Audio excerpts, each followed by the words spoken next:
Hey, everybody, and welcome to the For Female Founders podcast series where we're helping women in business learn to thrive, not just survive.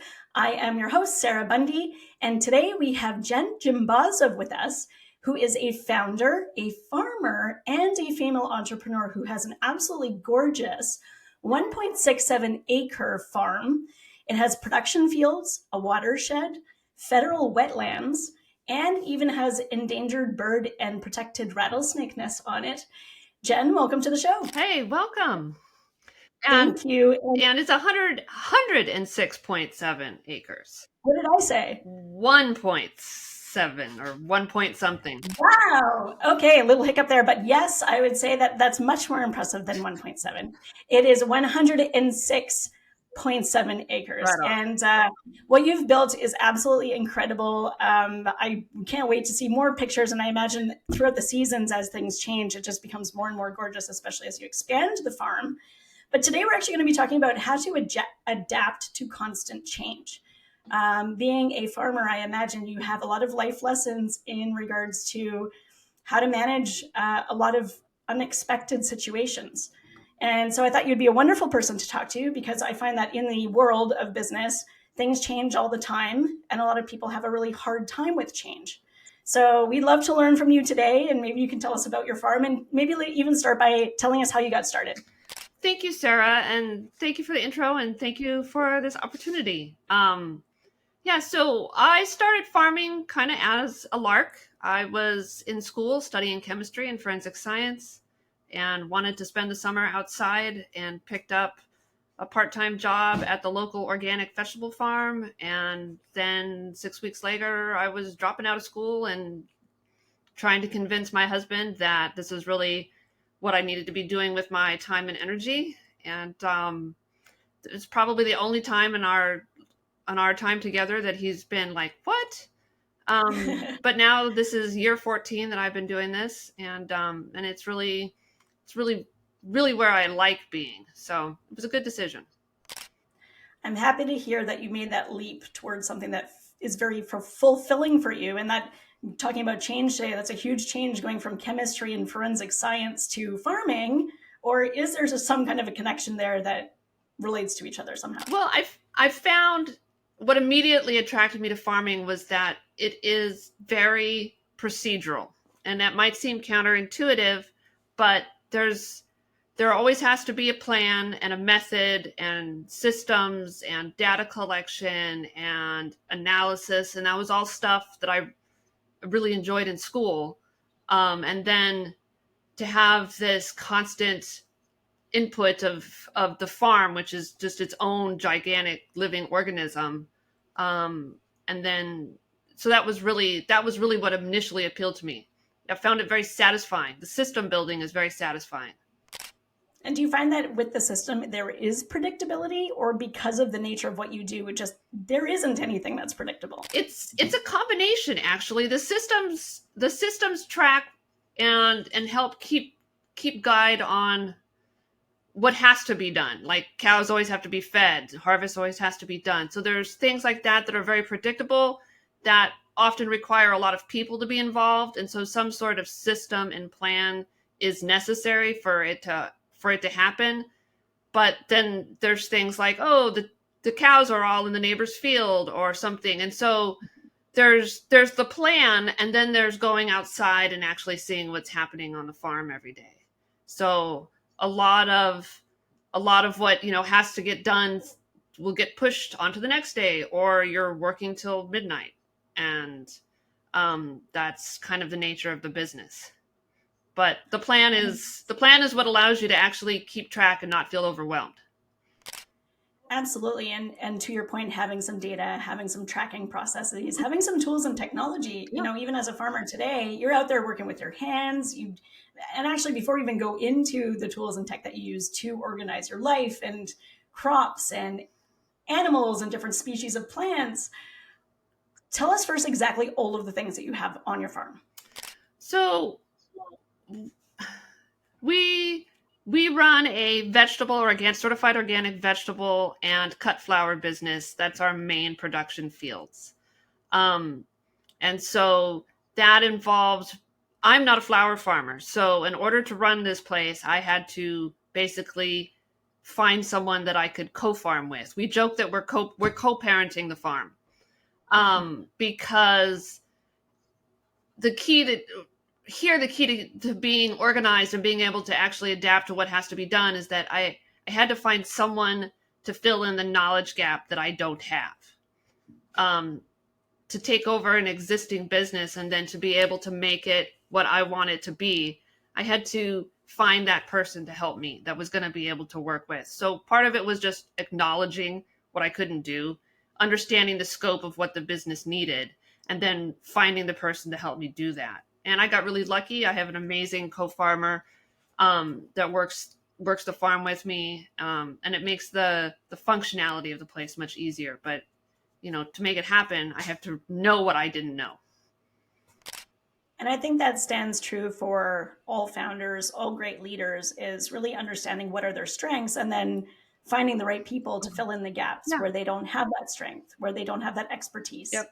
And then the fact that you have this vision and understanding of here's where I want to go, here's what I need to get there. And I'm okay knowing that I'm not that person to bring that 100% skill set to the table. So how do I build up my team so collectively we're a strong unit? Yep. You knowing how to do that and having the success in doing that right is awesome and commendable. And I imagine is a lot of what continues to help you grow and scale and be successful. Yeah, I mean, I would imagine like any small business, it's really crucial. The key foundations of the backbone of the business aspect, like farming is the easiest part of the business. The actual production part is something that is really not simple, but I know how to do it. I understand that. It's all of the business. It's the accounting. It's the employee management and HR and learning how to manage different groups of people. And farming is seasonal. And so each year I get a new crew and a new crew and a new crew. And so I have to constantly refine and practice the systems and the techniques that I use to teach people each season, and as well as how do I keep a core group of people to run the whole place year round. And so agriculture is weird, and it has that dichotomy of needing to have full-time people, but it being a seasonal business. And so how do I make enough money that I can keep people year round? And also if that team changes over, you're retraining. Yep. If you have a bad season one year and the weather is not behaving and that has to affect your go forward plan or what you grow, I imagine that change is difficult to navigate. What are some of the other things that sort of change on a regular basis for you? I have not. So I've been doing this for like 14 years, but I've been doing it in all over the country. I've farmed on the East Coast. I've farmed on the West Coast. I've farmed in Hawaii.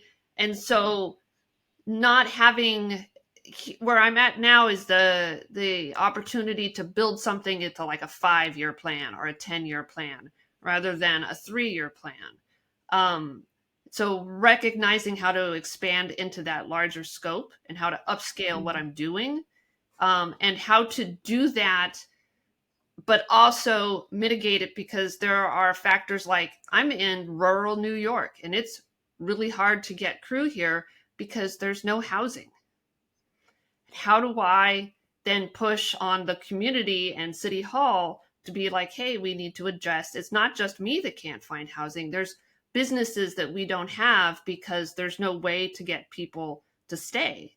And, how do I pay more that, I need to pay a living wage. A lot of small scale agriculture depends heavily on unpaid internships or apprentices that get paid nominal wages because they're living in a yurt on the farm or something.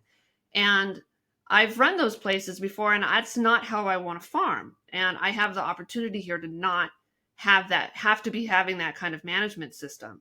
And so I can try and find the people that are wanting to be in the community and then hold on to them with paying them the value for their labor. And that's not common in small scale agriculture, and it's stupid, really. And so I don't want to, like, I've had bad bosses. I don't want to be that boss. So Thanks to CJ for sponsoring this episode of the For Female Founders podcast series and for supporting our mission to help, mentor, and elevate women in business. Yeah, I've had bad bosses too, and I also don't want to be that boss. yeah. I can appreciate that, and I appreciate as well that you pay fair wages, that you understand the value of your people, Yep. and the value of retaining your people and your talent is something that some of the best companies that I see be very successful put an emphasis on fairness, on uh, company culture, Mm-hmm. on investing in their people and talent, and making sure that there's some longevity to that. Yeah, I mean, we try to, like, I don't, and we don't do 60-hour weeks. I mean, sometimes we have to have long weeks, but I want my crew to be starting at 6 in the morning and done at 3 o'clock in the afternoon, and then they have a life. I want everyone to, like, I don't want people to be here with the I don't want to be at school today mentality, because then stuff happens. Someone gets hurt because they're not wanting to be here, they're not paying attention, there's just too much risk. And it drags everything else down. And so it's been a challenge, has been trying to figure out how to keep people motivated and through, nobody wants to be at work. And so how do I define a culture that people can be in that's not just BS, basically, that's a legit, the company is not your family, but we can at least have your back. So how do I make that stick and actually talk it and do it? So yeah. Having your teams back is priceless, Yeah. and it's sort of sad how infrequently that actually comes Yep. up, and how infrequent that mentality from either the owner, the senior leadership, boards of directors, whatever it is. Um, I'm fortunate enough to actually be part of a very big global organization through part of Plus Company. Plus Company is the company that ended up acquiring All Inclusive Marketing, Mm-hmm. and they've always had a people first mentality too, and they've got their teams backs, and that's something that I can't overemphasize the importance of. Yeah. So I'm happy to hear that you have the same, and that you believe in the same core value for you. Super awesome. In regards to some regulatory stuff, you said something a few minutes ago which was really interesting around government. And I imagine that you have a lot of things that you need to communicate or follow when it comes to legalities, policies, Yeah. things in the government. What are some of those things you have to take care of? Well, so we are certified organic through NOFA New York, which is New York State's certifying agency. And certification is a giant nightmare. I mean, it's every farmer has to keep records, but organic standards in this country were designed for larger scale agriculture than what we are. And they don't translate easily down to smaller production facilities, which is why a lot of small places don't get certification, because it's hours and hours a week of paperwork. And having that, so that lack of applicability to our size of production is challenging, and then it's constantly going under political review and federal review, but it requires us to, like, constantly on a yearly basis relearn a whole new series of what our requirements are, which is disheartening. Angel tells me that growing food is in and of itself an act of political rebellion, and I can believe it, because the food accessibility for communities where I am is very bad. Our grocery stores are very bad, and so trying to buck the system and provide accessible, good, organic, nutritious food to our community and neighbors, that also makes us that weird farm out on the backside of town. But having to be political, having to get off the farm to be political instead of being on the farm to do what I need to do here, is frustrating. Yeah, and it seems like a lot of our laws are made by people who aren't doing what we're doing, and it's simple things like not being able to service your own tractor, things you don't think about. until you're like, why can't I make this work? And it makes a hard job tougher because instead of doing the 100 other things I have to be doing, I'm looking something up online to make sure that I'm not violating some application standard or something. Yeah. It's interesting to me how many moving pieces there are in your business Yep. and in running a farm. And for me, I love eating.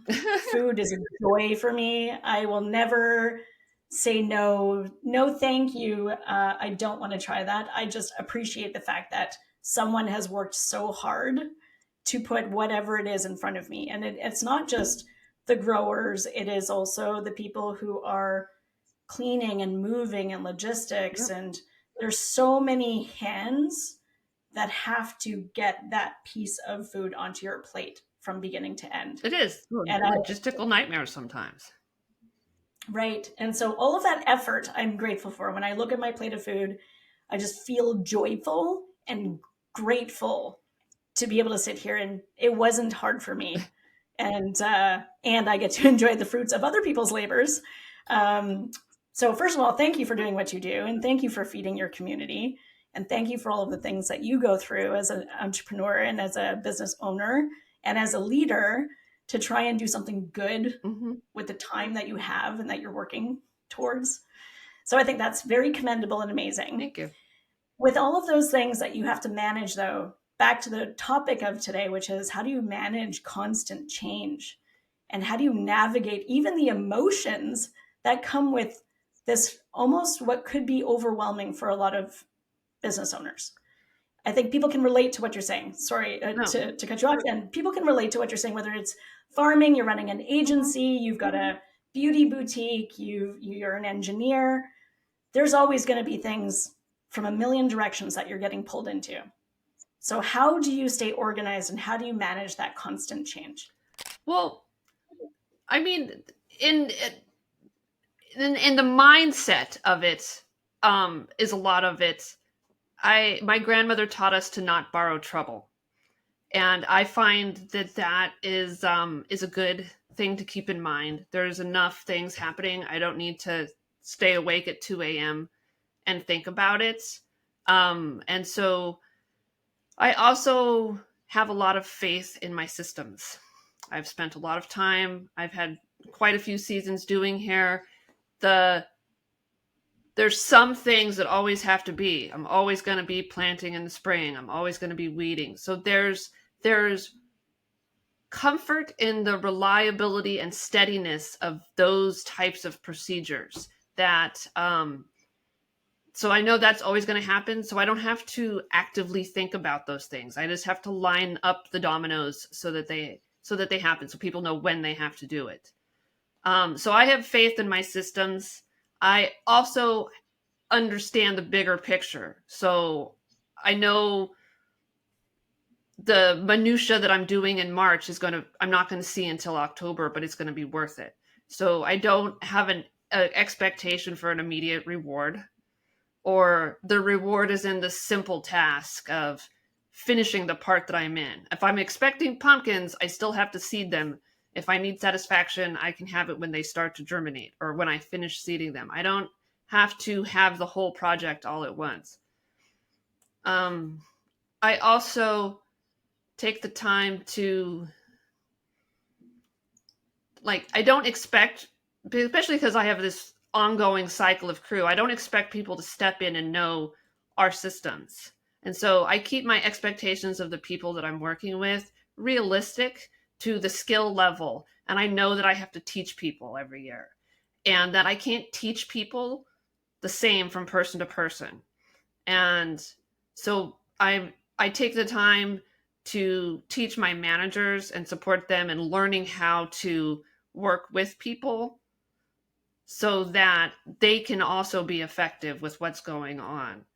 And part of it is realizing that at this level, I can't expect to be spending all of my time farming. I have to be having serious commitment every day. There has to be a certain amount of time spent in my office. And there's going to be days where I'm not out of my office. And so I have to just accept that that's part of the business as to where I am in it. And so I keep my own expectations of myself realistic. And that's like the only way that I can fight like imposter syndrome is like I know this is what it is. And so yeah. And sometimes it's just farming is very good for your mental health. Every day I do get to complete a task. I can stand up at the end of the day and turn around and actually see something physical. I get to spend time outside, completing something, and that makes my brain happy. So, And if I was to summarize those, and you gave some amazing tips in that list, I'm just going to reiterate some of them here for all of you who are listening to Jen's brilliant and wise words. Have faith in your systems, have a plan, understand the bigger picture, find joy in the little accomplishments, be realistic with your expectations of yourself and others, and complete a task. yeah. Just complete a task. Yeah. And together, not only do those things create fulfillment and joy in your work, but it is frankly good leadership. And it also can help to navigate what will constantly be change. Yeah. Because there are some things that you can prepare for. You can be as prepared as you can in advance, but it allows that room for flexibility as well. Yeah, and I try to reassure folks that like if I'm not acting like the farm is on fire, there's no reason for you to be stressed. I'm not very subtle. Angel assures me that I don't do subtlety very well. And so if I was worried or stressed about some situation on the farm, we would know it. And if I'm not, then there's no need for them to be. I I I actively dissuade my staff and crew from taking their work home with them and from being overwhelmed. It's like if you're feeling overwhelmed on the farm, you come tell me and we'll find something for you to do that's equally valuable but not so overwhelming. Because I still need them to be productive. And it's very physical and it's very taxing, and ultimately there's no escape from 110-degree days, and so how do I keep people from burning out through that? Literally and figuratively. Yeah, especially since it's 10 degrees hotter in the field. So absolutely. And so actually let's talk about overwhelm a little bit, because back to just this being relevant to all businesses out there, what I find is either the leaders can become very overwhelmed and not know how to mitigate that and then lead through their own overwhelm, or they're okay, but their team feels overwhelmed. Yes. So let's break those two things down for a second. What are your recommendations to leaders who are feeling overwhelmed themselves? They've already gotten to the state of overwhelm too late. Their systems aren't in place. Maybe their people aren't trained, and now they're overwhelmed. Well, how would you break it down so that they can come back to a realistic, productive state? Well, I think it's probably kind of like when you're on a piece of farm equipment and you realize that you're sliding sideways in the mud. I mean, sometimes you just have to stop. You just have to stop because you can't figure out how to get yourself out of the situation while you're still in motion. And so, and I have done this. I don't like torturing myself, and I don't set myself up for failure when I can at all possibly arrange it. And so I know that's not how everybody works, but for me, I try really hard not to let myself get to that point. Sometimes it happens because all the books fall off the shelf at the same time. Something last year, I had 3 pieces of equipment all break within 4 weeks of each other. $90,000 worth of equipment gone, dead. And so that can be overwhelming. But I shared that with the people that I work with. Like, oh my God, I'm going to have a moment here. You're going to have to watch it. Let's all have a moment together. Because it frustrated everyone. It affected everyone's ability to do their job. So we just acknowledged it. And then like, okay, how do we work around this? What can we bring in? How do we make this? And let's start planning on how we're going to replace stuff. And so I just had that moment. Sometimes you're going to have those moments. You shouldn't not let yourself have them. You just have to be able to still be productive afterwards. It's like, So to summarize, the 3 steps. I still have to So run the farm, and so the farm still has to stay alive. It's like having a giant um, biodome, like ecosphere type of thing. It's like I still have to keep it going. So because it's bigger than me, so I can have the freak out as long as I can still like figure out a solution at the end.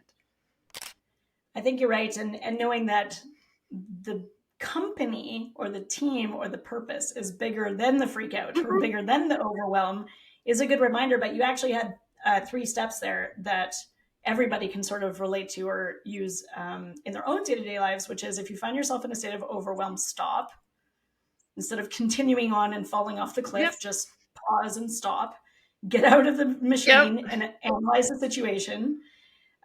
2 is acknowledge the state that you're in and the Yep. situation, and be like, okay, this is our reality in this particular moment, and that's okay. We're going to now, step 3, make a plan. Yep. How do we adjust? How do we adapt? How do we change what Mm-hmm. the plan or situation is? And to your point, doing that collectively with your team makes that even more powerful and potentially an even better and faster solution rather than trying to do it on your own. Well, I can't do it on my own. There's too much.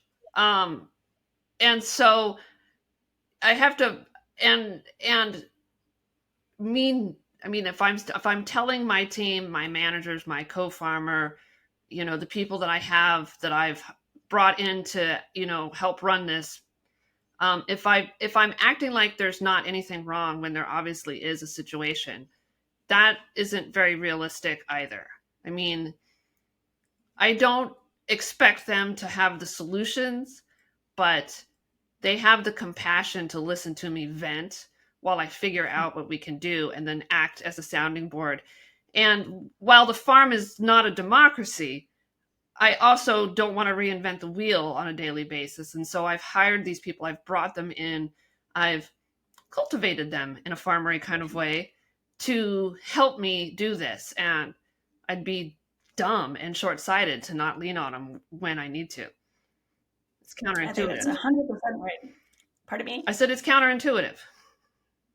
It's counterintuitive. Lean on your people for sure. Yeah. So let's talk about your people, because we tackled question number 1, which was how do you overcome overwhelm as a leader in your own moments? And then question number 2, or scenario 2, is how do you help lead your team through overwhelm, especially during change? So uh, I can't expect people to read my mind. And so the only way I can get around that is to keep constant conversation and information flow happening. And so we are massive data monkeys here on the farm. We track everything on the farm, and for especially reasons like if the wheels are falling off the bus, what can we change? What can we drop? What can be revised? Sometimes it's just being the person to sound off the idea to. Sometimes I just need to stop and give someone 20 minutes behind the barn so that they can vent. And it's not as frustrating as it is to have to stop what I'm doing. I that's just part of the job. It's just part of the job. I mean, it's a pretty small operation. There's 4 people in management here. So I wear a lot of hats. And if someone's having an issue at home in their home life, sometimes it spills over, and I just have to be able to say, hey, you know what? We can adjust time and hours so that you can go deal with this. We can make up time, like, hey, help me help you make a system. Reiterating that it's, the farm is flexible and I am flexible with knowledge helps a lot. Yeah, I mean, and then like realistic, it's the reality is that the farm and this business is passion for me, and I can't expect it to be that much of a passion for anyone else, because it's this is my circus. And so it goes back to that, have realistic expectations of what people can do for me. If they're feeling overwhelmed here at work or something, sometimes we just need to stop other things. If and focus everyone's attention for a day on a task at hand.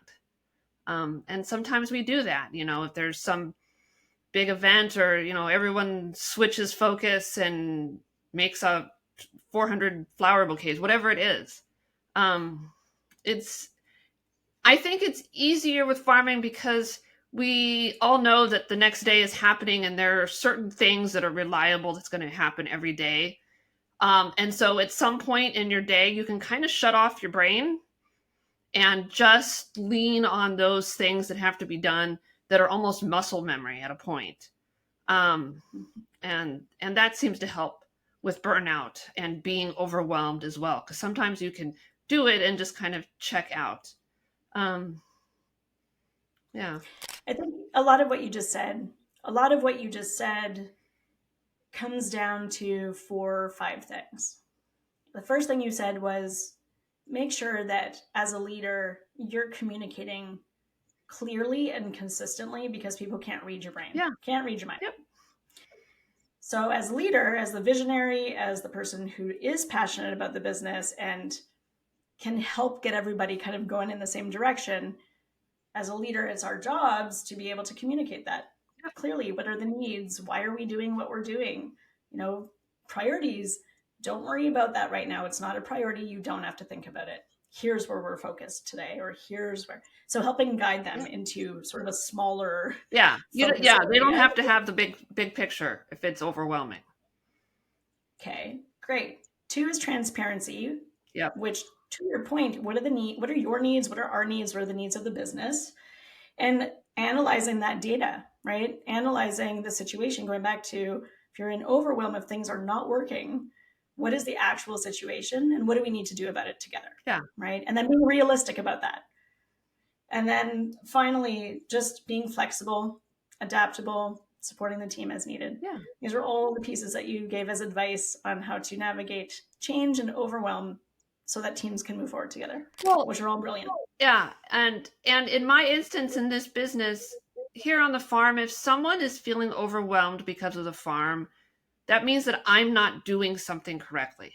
I'm not paying enough attention. I'm not giving enough instruction. I'm not staying with the team long enough when they've been set a task. There's some component of what I'm doing that isn't fitting for that particular person. And so I have to try to keep an eye and work with my managers, be like, hey, who's having problems? And then I can just casually go out, adjust my schedule and casually go out and like, hey, I'm going to work with you guys for, an hour. I need to be outside. Everybody knows I hate sitting at my desk. And I look for excuses to leave it. And then try to make the time to try to work with them to find where they're having a problem. And sometimes it's just reassuring someone, hey, I've been doing this for more than a decade. I don't expect you to work as fast as I do. Sometimes it's just resetting expectations, but it coming out of my mouth as the boss. Mm-hmm. So if people are burned out here or overwhelmed, it is a complete reflection on something that I have missed. And I am aware of that. And I also know that doesn't mean I'm a bad boss, but it just means that I'm also got a lot going on. And so I have to make sure that I prioritize and stay aware. So when I teach people systems here, I teach people what everything should look like in an ideal world, so that when something is an outlier, it's easy to pick up. And if people are overwhelmed and burning out and feeling frustrated, then that's the outlier that I'm not picking. And so that's something that I need to pay closer attention to. But that doesn't mean I'm a bad boss and that I'm running a bad business. And so it's seeing those moments of unclarity for people and then realizing that it's not a personal attack. I just need to deal with it. So personal awareness, team awareness, situation awareness, and then accountability all around. And I love that it kind of rolls up to you, right? You're the leader, you're the boss, you're the founder, you're the owner. If things are falling apart, at the end of the day, usually it's because one of the leaders or somebody up in management isn't providing the things that the company or the team needs in order to be successful.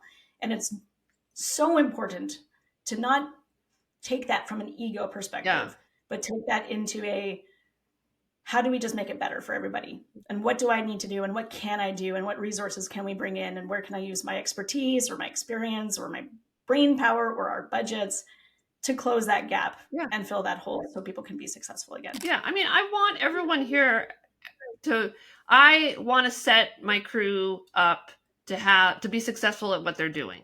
And that onus on that is on me to support them and the managers that I have. But it's making sure also that they know that that's my end goal. The more successful that they are at the end of the day, the better it is for the farm.